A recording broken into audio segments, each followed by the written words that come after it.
Kwa muda huu nilioshikilia hapa, kikao ndicho kitaamua.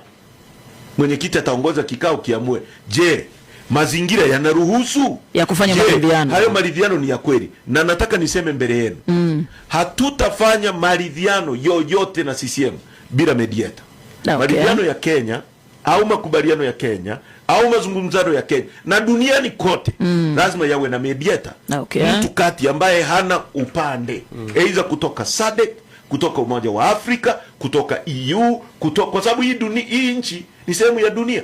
Na wamekuwa wakileta ujinga, tukisema mambo, tukienda huko nje wanasema, "Oh, hawa wanatoa mambo ya ndani nje.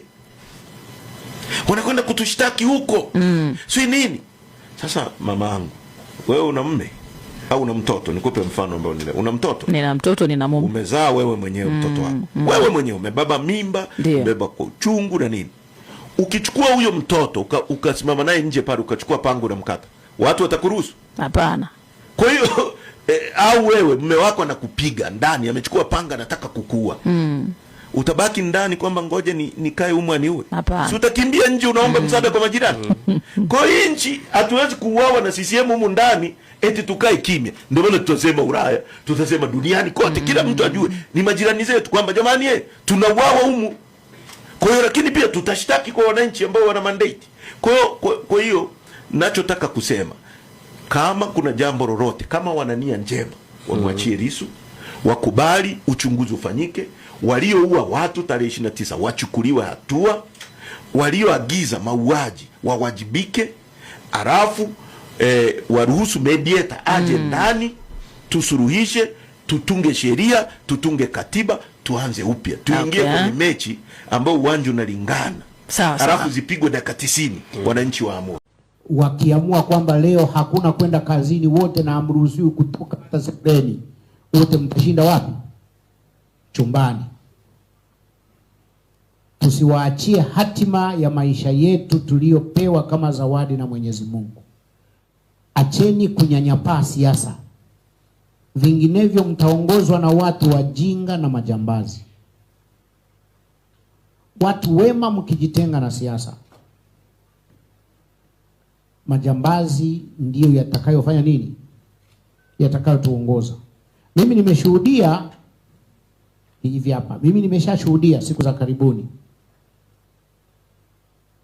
wajinga waliokuwa wakinitukana mtandaoni kuwa nachanganya dini na siasa, wamenitafuta kwa gharama kubwa ili niwatetee anapowafika mambo magumu. Walikuwa wakinitukana kwamba mimi nachanganya dini na nini, lakini yalipofika mambo ndio akasema, "Baba Askofu, tunaomba utupazie sauti." Na mimi nikawa nauliza, "Unataka niendelee dini na siasa?"